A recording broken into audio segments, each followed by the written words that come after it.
So a question one might ask is, if Muslims experience the freedoms and culture of the Western world, surely they would find the oppressive, archaic rules of Islam less convincing.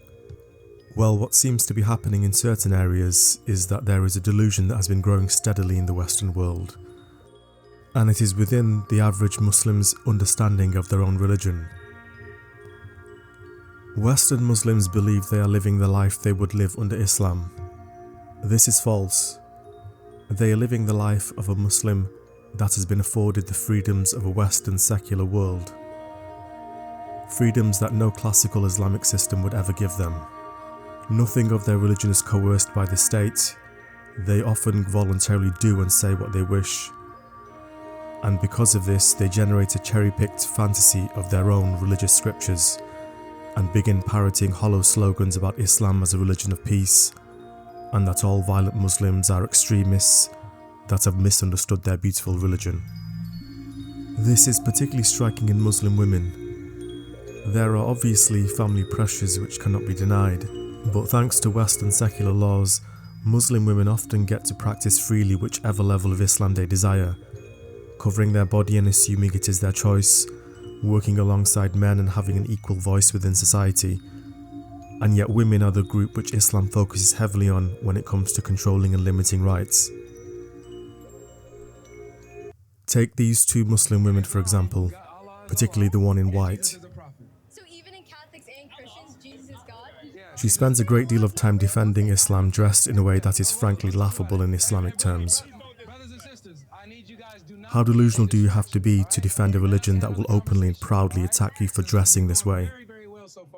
It's crazy to say that there's only one religion, and in the end, like, inshallah, when we do pass, like when we do, like, we're gonna find that truth out. And if that's your truth, that's like, I respect that, and I have my truth. And there's nothing you can say like, oh, you're not allowed to have a different religion. That's not real. Like, as a Muslim, I have my Christian friends right here, my best friends. I would do anything for them. They're allowed to have whatever religion they want. They could be anything. I respect it. But you can't sit here and say there is only one religion.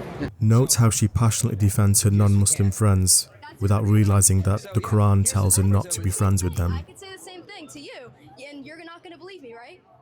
Quran 5:51. O you who have believed, do not take the Jews and the Christians as allies. They are in fact allies of one another, and whoever is an ally to them among you, then indeed he is one of them. Indeed, Allah guides not the wrongdoing people. Someone in the crowd then comments on their clothing. You have to believe we are the worst creatures. No distractions, no distractions. Go ahead. But also, like, that was written. No, just go to focus. Guys, quiet. Brother, I'm going to remove you if you keep saying so. He said something about the hijab. Don't say anything about the hijab. No, he was saying like you guys are not wearing. Hey, brothers, was that you? It's our choice. Look, Yeah, if you say I need you to be quiet for this, okay? We don't want a stumbling block. Yes, and we all know who afforded you that choice, don't we? The ignorance and brainwashed fantasy of Islam that some Muslims believe in the Western world is truly staggering, and most shocking when it comes to women. Let's look at another example. In the historical context, based on everything that is known in the first 3-4 centuries of Islam, this means kill. Based on the text that is here, this means kill.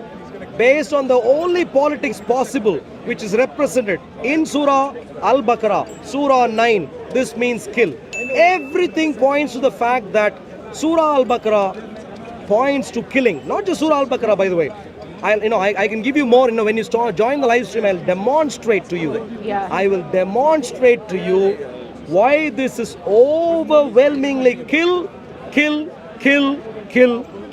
I will take you through the Quran.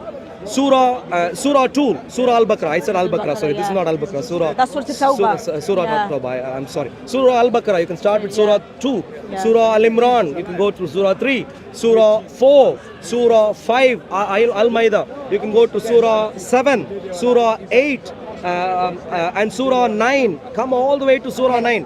Go to Surah 33, Surah 47, Surah 48. The only chapters in which the name of Muhammad is mentioned. 3, 33, 47, 48. You can go through all of that. Go through various other chapters. Yes. The admonition over and over again is don't argue to defend the disbelievers, kill them. Yeah. What if I told you I've already done that? I've actually, there's a verse that in the Quran that says, وَرَتِّلِ الْقُرْآنَ تَرْتِيلًا. Tartila means like a consequence of things. So if I want to take the word kill, like you said, يَقْتُلُونَ, which is qital, I need to extract every single verse that mentions the word qital. And I need to let go of everything that I know about what qital means, and I need to start from, it's called unlearning what you learn. One of the most challenging to do anything in life is to unlearn what you know. Unlearn meanings of words? Yes, you can unlearn meanings. For example, unlearn meanings of words? Yes, you unlearn meanings. Yes. Can I please comment to you, my dear friend? You can. If you want to know, we do that all the time. Please. Wicked years back never used to mean amazing. Now it does. You can unlearn and create new meaning. Please, 1 second. Exactly. 1 second. If you want to know what Al-Qaeda manual says, please don't unlearn anything. Learn what the... That's bad. Please listen. Very wrong. But please listen.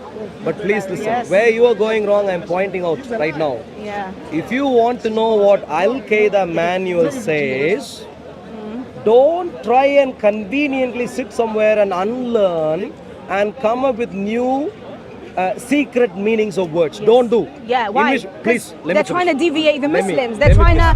That's satanic. Let me please finish. It's satanic. Let me please finish. This is who Al-Qaeda, like the terrorist group, right? One second. Okay. Now what she's doing here is called bid'ah in Islam, which means innovation, which can be punishable by imprisonment or execution, as those who deviate from the meaning of the text can be seen as infidels.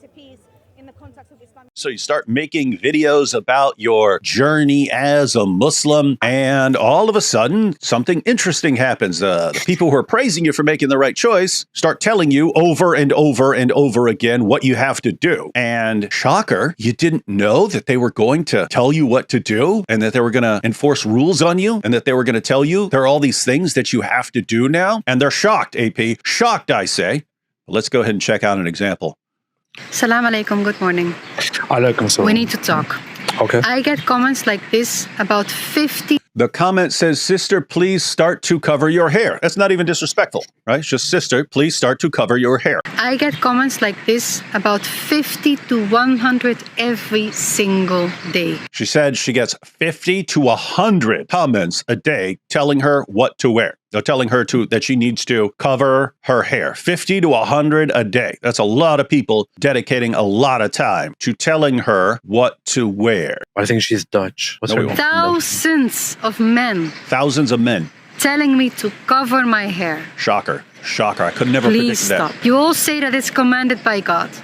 But how certain are you? How certain are you? This lady, I have no idea who she is. She has no clue how much she's triggering them right now, right? She's thinking as an individual, hey guys, I do not know. I want to research this for myself to decide what I'm going to wear. I'm not just going to do what everyone in the comments section is telling me to do. So I get to make decisions, and I'm casting doubt right now. How certain are you that these verses in the Quran, I think there are like 2 of them, how certain are you that these are commanding you to dress in a certain way? How certain are you? What is she doing? She's casting doubt upon the idea that women have to wear hijabs. Is that going to go over well in the Muslim community where they're watching and they know that she has other women who watch her channel, Muslim women who watch her channel? She's already put herself out there. Hey, I'm a new revert. Everyone look at me. I'm a new revert. And so everyone, yay. And all the Muslim women of the world, yay. Oh, we're going to follow this woman's journey. This woman's going, hey, are we even sure we're supposed to be wearing this hijab here? I don't think so. I haven't seen it yet. I'm not sure about that. So I'm just going to leave my lovely blonde locks flowing in everyone's faces. That going to go over well, AP? Nope. It's going to be very, very stupid and very terrible.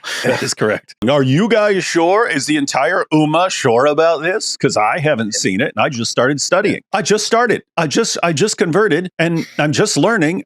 Are you guys sure you know what you're talking about? Because I don't know about this. And I decide this is way too individualistic. And this is horrifying to lots of men in the community. Because again, people are watching her. And they're worried about her influencing other reverts, other Muslim girls. They're worried about her casting doubt and thinking that she gets to decide for herself what Islam teaches. So I don't think this is going to go the way she thought it was going to go when she reverted. But let's let her continue. continue here. Because I've done my research. I know the verses by heart. Whoa, gosh, that's more extreme. So she's not saying, hey, I'm still learning and I'm going to wait until I figured it out. I've already determined, I've studied for... This is worse. I've studied this for myself. I'm the expert on this. You're not. And I'm telling you, these verses do not tell me that I need to cover myself. Wow. That's pretty hardcore. I'm liking this chick. Chapter 24, verse 31. Chapter 33, verse 59. Are you so certain that it's commanded in the Quran? Then convince me. Because I've done my research and it comes down to one single word. Chapter 24, verse 31 that says, use a kimar to cover the chest. She will say, let me guess, she will say that could mean head cover, but also cover. But if I read it... What were you going to predict, AP? I was going to say that she'll say it could be a head cover, but also just a regular cover to put on your... Yeah, because it says it gets translated like cover your ornaments or something like that. What does that mean? What does your ornaments mean? Oh, it means your hair, and you'll have people who will interpret it like that and say, oh no, this means your hands, and then others will, that even means your eyes. That's why you have to completely cover up and so on. But she's right in that it is way more vague. That verse is way more vague than lots of Muslims realize. And the kimar could mean head cover, but also cover. But if I read it, use kimar to cover chest, the intention is to cover the chest. How many times? The point is, ladies and gentlemen, when the Quran says you gotta put this covering over your ornaments, you could interpret that as, right?